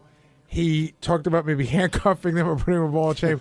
But I called the people that work here, and it can't happen, et cetera, et cetera. So I just sort of let it go by because I knew it was an idea that came and went. Right. And then I said to Ronnie, we'd done this twice before. I said, why don't we put one guy in Robin's studio? That way your guys can block the door either way, him coming out or Joey going in. That ended up being Lou. Right. We put Lou in there and put one guy on the couch. And so everybody liked that idea. Now, I'm trying to think who the other people, who's the black wrestler? I think his name was Booker T. Mm-hmm. And I think somebody interviewed him and gave him a quiz. And he did not come across looking very bright. And he was fucking angry. Yeah. And so we put him in the booth. That's one I remember. And I think we did it one other time. Oh, the KKK guy. Which kid? Yeah, Daniel Carver for the Carver roast. That was the roast. Protect him, though. That was the roast. Right. He was in there. But Ronnie, what was your plan? And did you leave a message like that for Howard? No. So what did you tell him? No. We talked in the car, and he said that he was nervous about, he didn't want any problems. So I said, well, we're bringing extra guys in. And he goes, well, maybe we should chain them to the couch and one to the chair, or handcuff one or whatever. I said, I don't think that'll work, but I'll check into it. So I checked into it with a couple of people here that work here, security people, and it's you can't do that unless you get permission. How many people did you check with? Well, 2 different people. Okay, and did you think Howard was being like dead serious? I want them chained. I want them handcuffed. He wanted something to make sure that they wouldn't get at each other. But that's not the issue. Well, there wasn't an issue. I don't think that was Howard's point. Howard's point was, did you think he was asking for you to do it without their permission? No, how can you do it without their permission? But you were saying we can't do it without their permission. Right. Well, that's what. So then we could have done it with their permission. Yeah, you could have. Yeah. So then why would you say to Howard we can't do it without their permission if you didn't think he was asking that? Benjy, I actually know what he's saying. He's saying that you shouldn't have what Benji's saying is you should have called Howard back and said, we can do this. I did say that. But we're going to have to get their permission, and they may not give it. I did say that. If we got them either written or them telling on camera, beforehand, like we do when we get the IDs from girls and stuff like that, that I give my permission to be handcuffed into a chair. But did you ever assume that Howard was going to want to do it without their permission? No. So normally you don't bring up something like that unless you think. Why wouldn't you bring it up? Why would you say also like? Why is it so? Why do you have to pick at everything? No, why I think it's interesting. What? I'm not trying to be mean about it. I don't understand what the problem is here with you with this. What is the problem? I swear it's not a problem. I find it interesting. Okay, it's interesting, but I told him every scenario of it. And that's why he said I left this long message. What was every scenario? The scenario was either you could handcuff them with their permission, or you can't handcuff them unless they're under arrest. See, that's where it gets funny, because I think we all know that nobody's going to handcuff them without their permission. Well, no. You can't just have them walk in and say, hey, listen, man, we think there's going to be a problem here. We're going to handcuff you. No, you could have them walk in and say, we think there's going to be a problem here. We were thinking about it might be funny if we handcuff you. Are you cool for that? Yeah, right. But they weren't cool about doing that here. How do you know? Let's get to that. Who wasn't cool about it? The serious people. They didn't like the idea of handcuffing people? Then we couldn't do handcuff people at all. If we had their permission. Well, hold on. But you're saying two different things. Either the serious guys told you no. They weren't happy with it either way, but it can be done if you have their permission. But they weren't happy about it. Wait, so the handcuffs... How much more can I say? Wait, Ronnie. They weren't happy about it here. Okay, so the handcuffs were out, but what about the chains? No, the same difference, John. Chains, handcuffs, the same thing. All right, so after you found this out, what was the next plan? Did you design the layout? No, Gary, I spoke to Gary. Gary said, we've done this before. What if we do it this way? And I said, if there's a problem with that, call me back and we'll try and work something else out. I never heard from him again, so I assumed everything was fine. When I came in this morning, that was the plan. When you came into the studio later, when Howard was talking about it, you told Howard he was coming all over you. Where did that come from? Well, right, he jumped all over me saying I was talking like a cop and all. I left him a message. I did the right thing. I told him he likes to know what's going on. I told him what was going on. Right, but you didn't say you're breaking my balls. You said you're coming all over me, and that seemed like an odd choice of words, I thought. Why, John? Why? You can answer that question, Gary. He's breaking my balls no matter what. If I do the right thing, it's not good. If I do the wrong thing, it's not good. What can I say? Joe in Pennsylvania, you're on the wrap-up show. Okay, I'll tell you where the problem is, Ronnie. It's if this were a trip you were planning out to California to do some Fox TV show, you'd have been a lot more tenacious. You'd have checked into a lot more sources. You'd have gotten it done. You're getting lazy. Bottom line. Yeah, okay, fine. How am I lazy? We got it done.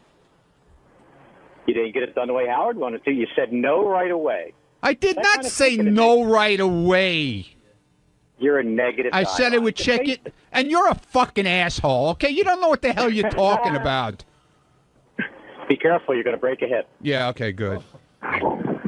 All right, thanks for chiming in there, Joe. As it turned out, it was a pretty normal conversation that Lou and Joey had, right? There was none of that. Yeah, but you don't know what's going to happen. How do you know what's going to happen? There was a whole weird thing that started out right from the beginning where I went out to the hallway to talk to Joey, and he goes, hey, Gary, thanks for not returning my phone call 2 Thanksgivings ago. And I'm like, what are you talking about? I've spoken to Joey probably 4 times in the last year and a half. I'm probably one of the few people in any business, show business or otherwise, that calls him back pretty quickly. Mm-hmm. So he seemed to have some some bug about me, you know, the whole thing. So he said, can I bring my wife in? And I said, I don't think that works. Why don't you bring her into the green room, and then you'll go in, and then if Howard wants to call for, call for in. And he said, okay. And then when I walked up to get him, Howard goes, bring them in. Joey goes, bring my wife in. And I said, no, you're not, Joey. And he goes, yeah, that's what I'm doing. And I said, Joey, we just talked about this 20 minutes ago. No, we didn't. Yeah, we did, Joey. We just talked about it. Well, I changed my mind. I go, I know, I changed mine as well. She can't come in. And it got so, this is, of course, while I'm walking her in. So it got to be, he was very odd today. He was in this very odd and contentious mood. And then I guess I was the brunt. I didn't hear it, but I guess I was the brunt of Gary's keeping me off the show. Where you going, JD? Yeah. JD, where you going? Why are you writing it on paper? Why don't you speak into the microphone? It was something that we already covered, actually. So what? It was a good point, though, JD made. Well, look, I won't say, Ronnie. I won't say. Speak up, man. I won't say it was JD because I didn't have this conversation with him. But some people said that when you went and said you're coming all over me, you were trying to create another catchphrase. No, I wasn't. Oh God, it was very odd, Ronnie. Yeah, it was very odd. Yeah, okay, like your catchphrase yesterday. No, my catchphrase yesterday. Yeah. Pussy fog. Yeah. Well, yeah. You don't hear me using pussy fog, do you? You don't hear me using coming all over me. Yeah, either, you do did actually. I used it once today. That's it. Okay. That's right. All right. That's all we need is one. All right. Don't come in and write it on paper. Speak into the microphone. I didn't want to bring something. That's why up. they call it the wrap-up show. You talk here. Hold on. I hadn't. I know you can't talk good. I hadn't been listening, and I didn't want to bring something up that had already been discussed already. I was having respect for the show. Unlike you, why? who just Since wants to when since when do you have respect for the show? I have respect for everything I'm involved in. Good. Why did you email a spoiler alert to Howard that had the spoiler in the title? That is amusing. I'd love to hear this explanation. There was a mention, Arquette mentioned Howard on Jimmy Kimmel, and I forwarded the message, and I assumed he had already seen Arquette had gotten kicked off, so I just put spoiler alert: Arquette was kicked off last night. But why would you assume it? Because you don't know that Arquette's kicked off till like 9:58, right? Yeah, well, I assumed he woke up early enough or tried to find out or something. Because most people would have been spoiler alert. Don't read this if you don't want to know who got kicked off Dancing with the Stars last night. He's going to see either way. He's going to see who mentioned him on Kimmel. No, but if you said what I just said, then he wouldn't do that. No, but Gary's saying like you would just say spoiler alert. The results of Dancing with the Stars vote. Either way, in there. if I put spoiler alert or not, it would have been spoiled because he would have seen that Arquette not if he didn't want had to. He wouldn't mentioned have. him. No, he wouldn't have. Oh, if you said spoiler alert, don't open if you don't want to know who got kicked off Dancing with the Stars. He wouldn't have opened it. He would have to know either way. So you were being sarcastic writing spoiler alert. A little bit, yes. But sometimes sarcasm gets lost in an email. Well, sorry. Did Howard watch? Did Howard open his email and then did it spoil it for him, or did he already know? I think he already knew. Yeah. So there you go. You came all over him, man.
Hi, I'm Amy Schumer. I'm a comedian, and I'm here at Sirius to be on Howard Stern's radio show.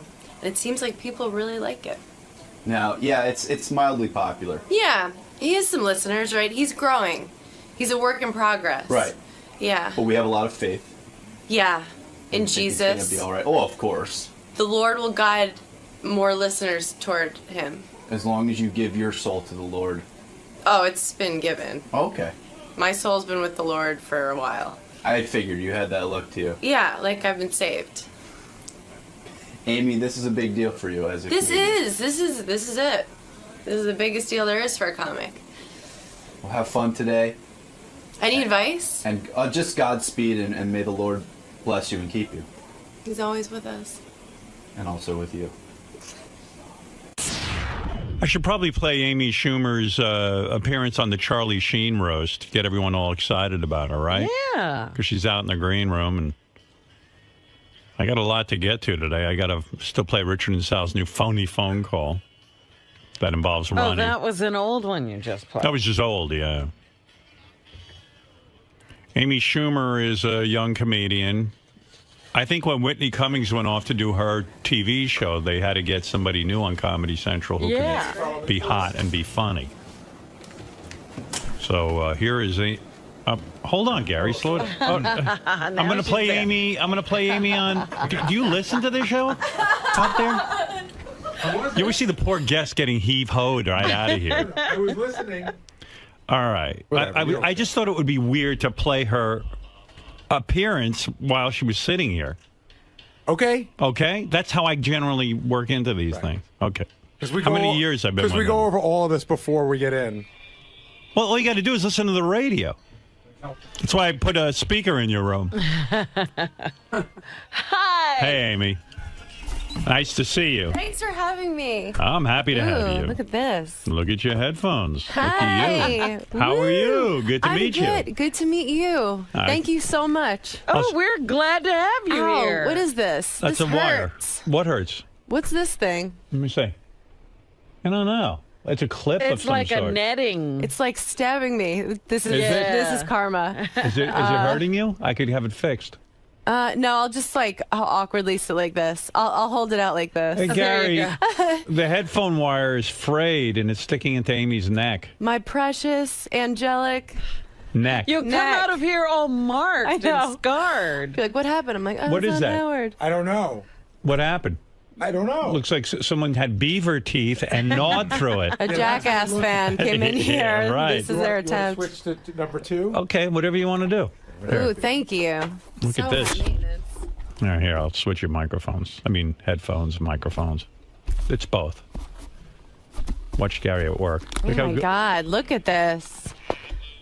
Thank That's you. better. Okay. How you Miracle feel now? worker. Feel I good? feel wonderful. Yeah, I feel good. Amy, so whenever I have a comedian in here and they do one of those roasts, I love to ask them about how awkward it is because when you sit there, It's dangerous. You got Mike Tyson you're goofing on. Yeah, and he was like so gentle, but you do have the feeling like, oh, you could murder me right now. I watched that roast and I thought, I don't think Mike Tyson understands. Like he should just quiet down. Like he was actually arguing with you. Like, Are we going to take this? Like he's Right. like starting a riot. I think some people don't ever watch a roast before Right. they do it. And so he thought it was like an urban like comedy situation where it was like good to participate.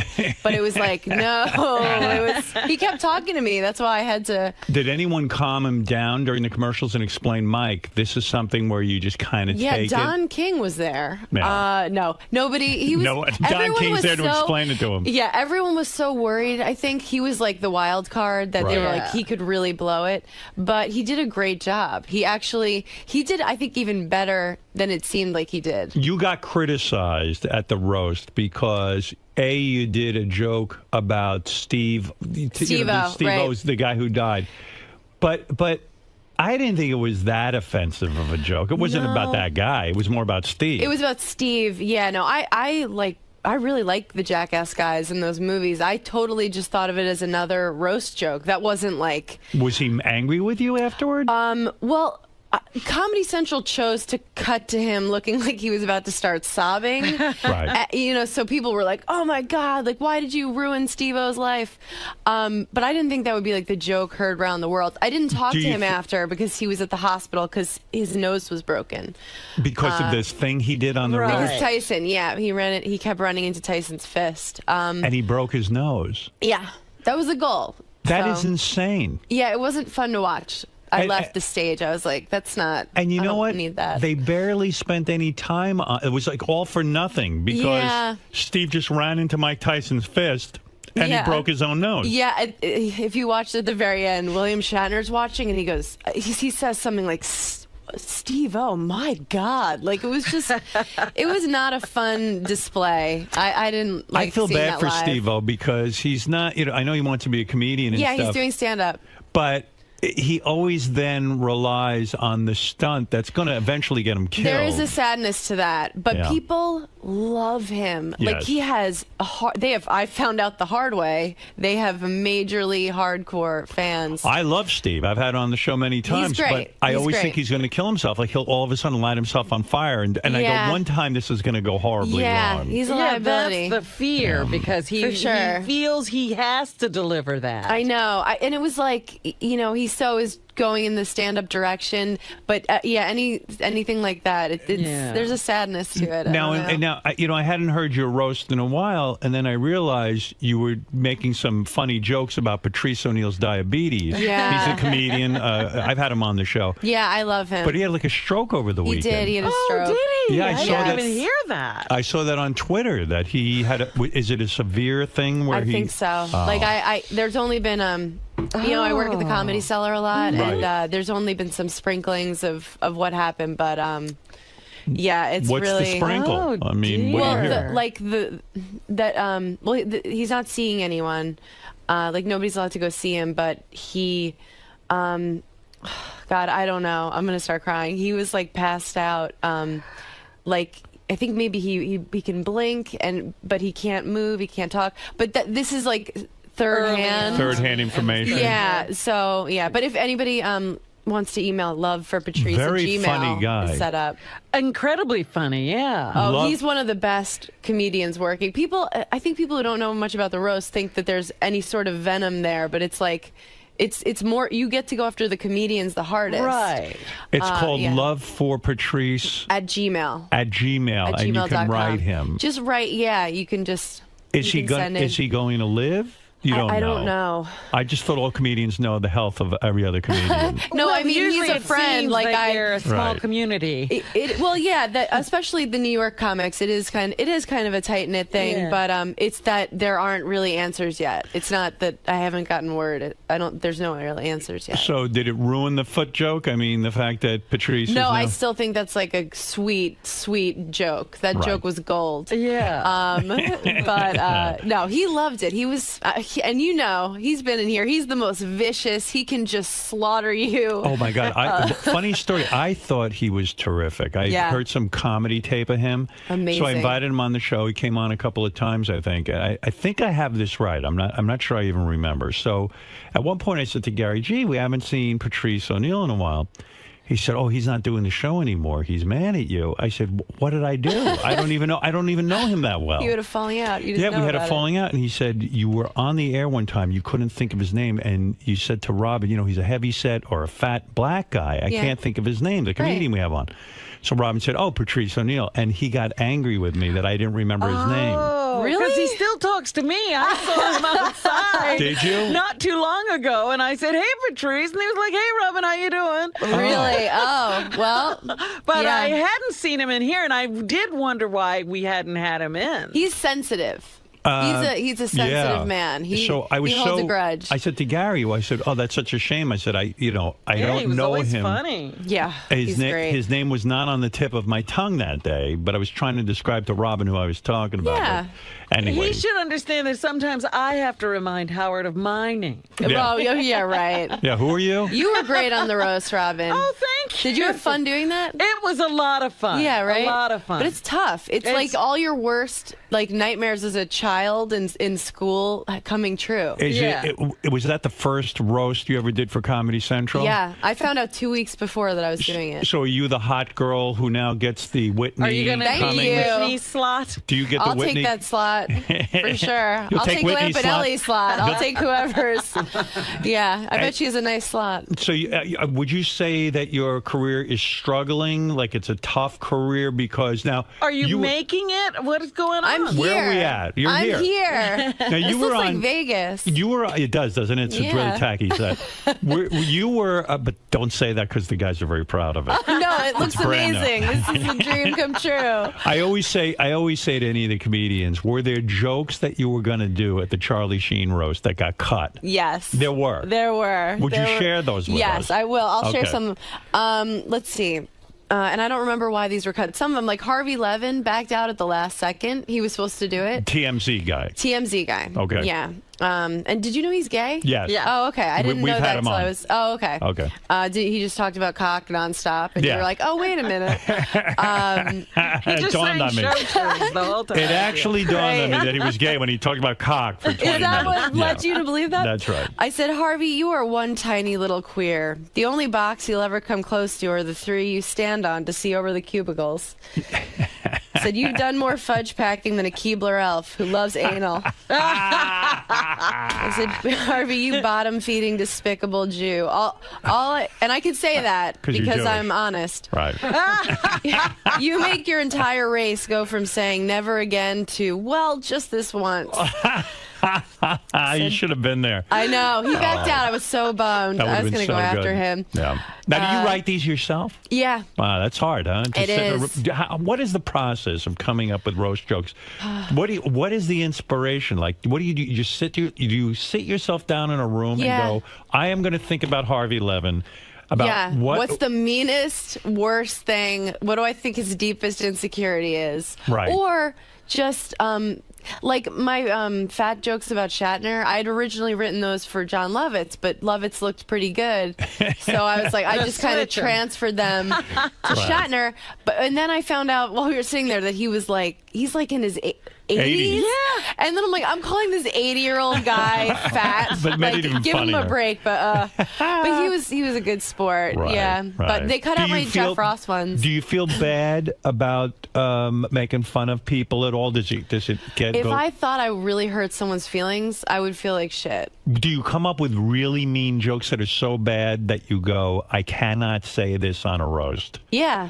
But that's the process. You've got to let everything fly. Yeah. And then you kind of tone it which down. is weird because that Steve-O joke, I did not think that was going to be anything. You know, I didn't go into this roast like, I don't care who I hurt. I want to see my name in lights. I just wanted to do a good job and write jokes that I was proud The of. other one I thought that was really woo was the, those two women whose lives Your you ruined, daughters? your daughter. Yeah, that was good. Thank you. Yeah, that was a real good one. I thought that was one that would have gotten more flack. But How long you never does know. it take you?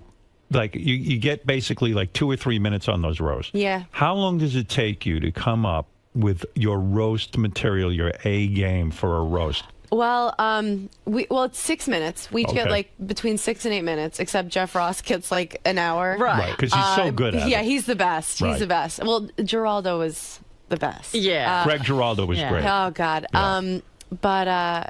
Yeah. So I think I found out that I might maybe do it like a month before. So I just started writing, and going around trying my set out. When I found out I was definitely doing it 2 weeks before, I went to every club and tried out the jokes. Every joke, right. And Yeah, Charlie which is Sheen is pretty easy. I mean, that's a lot to work with, and you don't feel bad doing it because Yeah. his life is pretty awesome. Yeah. Right. Yeah. There's like not that much sadness to him, and I was glad he had us all over at his house the night before. Oh, really? At his manager's house, and he was just so cool. He just, I think, wanted to look us in the eye and Right. make sure we weren't like, we're gonna get you. That's kind of weird. I had no idea. Yeah, I didn't know that. What a preemptive strike. It was, well, I thought it was a great idea. It's just because But does that make you eliminate some of the jokes, that the fact that you were at his home? when Lovitz wasn't wasn't really fat. I eliminated those jokes. No, but I mean, did it make you eliminate any of your Charlie Sheen material because No. you were meeting him? Oh, no, not at all. I would think maybe that would ruin it ahead of time. If I was Comedy Central, I'd be like, no one's getting together the night before. No, they liked it. I think they're going to make it a tradition. I see. Because it's like the way I felt about it was like we're all kind of we're all doing this show together. We're all making this show together. What do you mean they decided to call you like a month in advance and say maybe you'll be on? Well, they shoot for the stars. Like I think they put an offer out. They put out offers like Johnny Depp. You Right. know, they hope someone's going through a bad phase. Like they'll But just is catch someone having a meltdown. But is Johnny Depp really the right guy to have to one of those roles? You got to be really He's professional. hilarious. No, I'm just kidding. Yeah. I'm just Johnny kidding. Depp, I mean, would be a disaster. Although people are excited to see Johnny Depp, the People movie love star. famous people. Yeah, but I mean, you need a couple of views. You need comedian, like comics, Yeah. do the best on there, no question. They That's right. sweeten everybody else's set after the fact, but the comics I think always do the best. Right. Yeah. But yeah, my favorite part of the whole process was running around getting ready. So what did You they know? cut of you? What did you say about Jeffrey Ross that they cut Oh, out? they cut out all my Jeff Ross jokes. Really? Yeah. I like to intro to him. I was like, Jeff Ross is gross. I was like, but I mean, I could see a girl hooking up with you, Jeff. I would sit on your face just so I wouldn't have to look at it. That's good. Why did they Thank cut you. that? I don't know. I think just for time. They like to see the stars. Like, I Right. mean, you know, and he's a star, but he's not Right. Sheen. Kate Walsh she's had such a full life, but no one to share it with. She really proves that no amount of money in the world can fill the hole that her uncle used to. They said no. Oh. They're like, no. I'm like, okay. I don't know. I would have liked her. Right? Why Yeah. not? Yeah. She was cool. She's so cool. Does she would it- have been fine with it. Does it kill you inside when you've crafted these jokes, you went to comedy clubs, and then they go, ooh, And they stay on that piece of paper. You mean the audience or Yeah. Comedy No, Central? does it kill you that like you spent all this time working on a joke and then suddenly Comedy Central says at the last minute, ooh, no one's ever going to hear it? Yeah, it hurts. does, right? It's like a loss. Yeah. Yeah, It because sucks. I mean, you can't wait almost to deliver that joke. Yeah, there's so many changes last minute that I was like, oh, it's going to be like this. Like I was supposed to go up earlier, and then they're like, you're going almost at the end. So it's all these things, and you're just like, oh, and they don't care about. They care about the celebrities.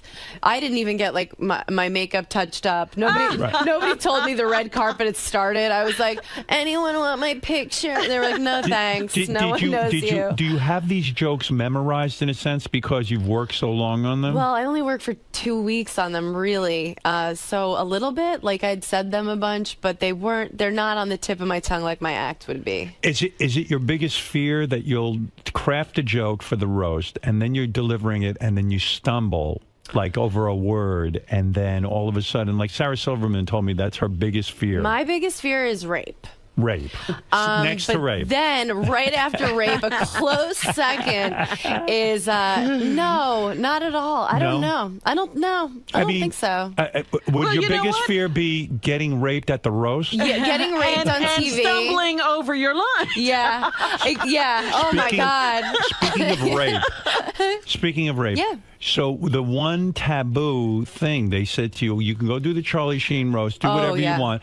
But Mike Tyson, you can't Can't talk mention about the rapings. You can't talk about rapings. Yeah, but we like sort of skirted around that because once they realized, because it wasn't the network that said no rape, it was like I think Tyson's wife, or they were like, "Hey, can we just sweep that rape under the rug?" Yeah, and we were all like, "Yeah, of course, we wouldn't bring that up." But one of my jokes, I just said.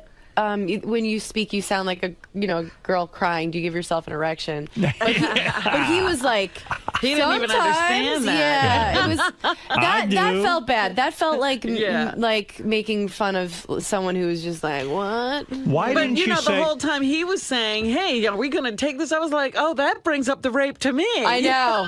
He's like, Why- when should I start raping this girl? Why- Shatner's like, I don't know. Why didn't you say to Mike Tyson, I know you said no to the rape jokes, but since when does no mean no? No means yes, Mike. Yeah, you know that. I wrote some good rape stuff that I had to cut. Losing the rape hurt. That really hurt. That was a good That minute. was a rape. Yeah, you got raped I by got raped, the rape joke. yeah. So when you do these Comedy Central roasts, Mhm. that brings you, like, I had never really heard of you. And Yeah. you were on Last Comic Standing. Right. And you came in 4th place. Yeah. And yet I never watched that show. No, me neither. Yeah, I didn't care about. I can't even believe it's still. Is it still on the air? I don't know. You don't even know. Sometimes they I'd bring never it back seen and it before I sometimes did they it. don't. I don't think it was on this it has summer. launched no one. Right. You know how Yeah. American Idol had Kelly Clarkson? There is no one that got famous off that show? No, not at all. Which was a great thing. I'd been doing stand-up 3 years. I was like, who's from out of town? Like doing soft chew, and luckily no one saw it. So I got to then, for a year after Last Comic, I went around, I headlined, because, enough people watched it that you're a draw on the road. I really just got away with it. I'm surprised no one got their money back. And then I went back to opening for Attell and Norton and featuring and going on the road, and now I'm a headliner again. Yeah, right. Did you always feel that you wanted to be a stand-up comic? Was this something like was a burning desire? No, I'm looking to get out. I'm thinking about going to dental school. You want that sitcom? I don't know if I want that. I want to do work I'm proud of, like everybody, Right. But I love stand-up. Where'd you grow up? Rockville Center. Oh, whoa. Yeah, Well, I know. A horrible place. It is a horrible place. I hated it. I did not fit A lot in. of funny people come out of Rockville Center. That's true. Attell's from there also. I always tell Robin, I thought it was very anti-Semitic. They have the Yes. archdiocese there. Yes. They called me, instead of Amy Schumer, they called me Amy Jumer. Oh, wow. I'm serious. And one day, it was like this summer day, and I was walking past this bodega, and that's a deli for. We don't know that. Yeah, right. I did Rosetta Stone, Right. and these kids they're like start throwing pennies at me, and I didn't even know that was like a. I was confused because they looked really mad, but I was like, "This is awesome!" Hey, free money. Well seen in Goonies. I was like, oh. Hey, they like me. They really like me. Yeah, no, I dealt with total anti-Semitism in Rockville Center. They have that golf club and beach clubs where they're like, I'd have to change my last name, so they didn't know I was Jewish. It's like the real deal. So how do you end up in stand-up comedy if you didn't fantasize about it? I was a problem child. Teacher's worst nightmare and class clown were like my little awards. Oh, really? Were you really a bad kid? Yeah, I had Saturday detention every single week. Really? Yeah, like Breakfast Club, Saturday What would you detention. do in school that was so bad? I was a huge wise ass. I would say the funniest thing I could think of. Like I just liked making myself laugh and making people uncomfortable. Right. I would always and I never saw the teachers as like these untouchable authorities. Wow. I'd be like, listen, Gil, I'm really bloated today. I just never. can't be in your gym class. Yeah, I was like, I know that you go home and you black out and you call hookers. Like, do I have to pretend because you're wearing a suit that I should respect? I just couldn't. Wow. So you were disrespectful. Did you go to college? Yeah. Oh, you did. Yeah, no, I wasn't disrespectful to the teachers that like treated you like a human being. Right. But the people who like just have personality disorders who take it out on kids. I like justice. Are men really intimidated by you because That's you're? what I tell myself. No, seriously. Are they? Do you have a boyfriend? No, I'm You single. don't? You Yeah. broke up recently? Yep. Were you dating the guy who was on the roast Yeah. with you? Yeah, we were together for 2 years. Which guy? Oh, that guy? Anthony, yeah. He's great. The guy whose it name wasn't you bad. didn't know. Yeah, Right. like Vandersloot. Well, he has a rapey quality about him. I think that's why I was attracted to him. I always like guys that look like they could play. Is it weird to date another? Is it weird to date another comedian? It is he wasn't weird. competitive? No, we were never competitive. Luckily, we were both doing pretty well. Right. But Who's a better comedian, you or him? Oh, me. Right. Come on, let's be Clearly. honest. You're not gonna date somebody better than you. No. He's a great comic. He really is. Yeah, I would love to be like, he's never gonna make it, but I think he's gonna. So why'd you break up with him? Seemed like a happy couple, right? We were good. It was just. We wanted way different things. I would have loved for us to have stayed together. What'd you want? Marriage and everything? No. No. What different things do you want? I already have a ring. The Nuva ring. What was it? It was just, we're both on the road so much, and I was like down to try and make it work, and he like wasn't able to give as much as I needed, I guess. Like what did you need? A text message once in a while. Like once a week at least? Yeah. Acknowledge me when you're not here. Well, yeah, no. By the end, it was like I'd be like, "Can you text me after shows? Because we're both alone in hotel rooms and miserable." And it was like a parody of a guy like on a sick. Like he was like, "You're suffocating me," and I was like, "What? Am I a waitress you banged in Fresno?" Hey, don't I know you? Yeah. So like he, you know. He's He young. wasn't for that. No, but I'm excited. I'm How old are excited to you? be single. 30. 30, and how old's he? 33, 32. Do you think he was banging other chicks on the side, maybe? Not that I know of. Right. I don't think so. Like but when a I've guy seen doesn't- girls like girls want him. You know, they throw them in front of me. But when a guy doesn't text you, like he's on the And you road, think you're he's on the road, busy. and he doesn't text you for like 2 days. Right. I You know, mean- I wasn't even worried about that. Wow. Seriously, that's not why because it doesn't matter. I was like I wasn't like go cheat on me. I wasn't like _Demi_Moore. I was like, you know, I hope you don't cheat on me. If you do, I hope I never know about it. And don't like catch any new disease. Right. Be Let's just safe. keep the ones we have already. Right. Let's harness those. But yeah, I don't think so. He's not. I thought he would be the type to be like that, but he like gets too drunk. I think that's what it is. I'm like, no, he won't be able to do anything anyway. I mean, but you I wasn't clearly- worried about that. I just wanted a friend, like my best friend, to be like, yeah, the MC sucks, and just talk. You clearly are a funny person. Did Thanks. it kill you inside when you don't win America's funniest comedian? No, I couldn't believe I was on there. I mean, 3 years, under 3 years I've been doing it, and the other guys had all been doing it 15, 20 years, and I'm just like every step of the way. My like sort of reality character on that show was bright-eyed and bushy-tailed. Who won that year? John Reap. Hey, John Rape? John Rape. John Sodomy? Do John you know Rape. him?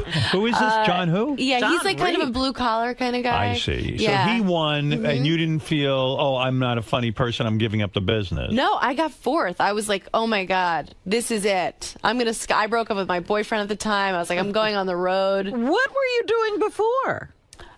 Sorting mail and bartending. Really? Yeah. Are you, so now you're single. How long you been single? 3 weeks. You date anyone yet? No. Have you fucked anyone new? No. We broke up one time about a year and a half ago, and I was like, all right, like let's see, It's maybe I'm on. still like I was in college. Somebody needs this. Right. And I went out and I was like, and I met a guy. Where'd you and meet him? At a bar? At a bar. Right. I met a guy, and I didn't like. I just thought he was really hot. I was wasted. That night, I was like, oh my God, he looks like the Twilight guy, like Robert Pattinson. Oh, you know, that's a handsome guy. in the morning, I'm like, you look like fucking Governor Patterson. Like he was not cute in the morning. And I'd never dealt with an uncircumcised penis before. Oh, he which was is- uncircumcised. He was uncircumcised. And What was he, European? He was French. Ah, I he's didn't even French. know he was French. I thought we were both just like faking the accent, you know? But like, I really realized like that men don't warn you. They just like roll it out, you know? Yeah. And so I had to become an award-winning actress. I'm like, oh no, that's totally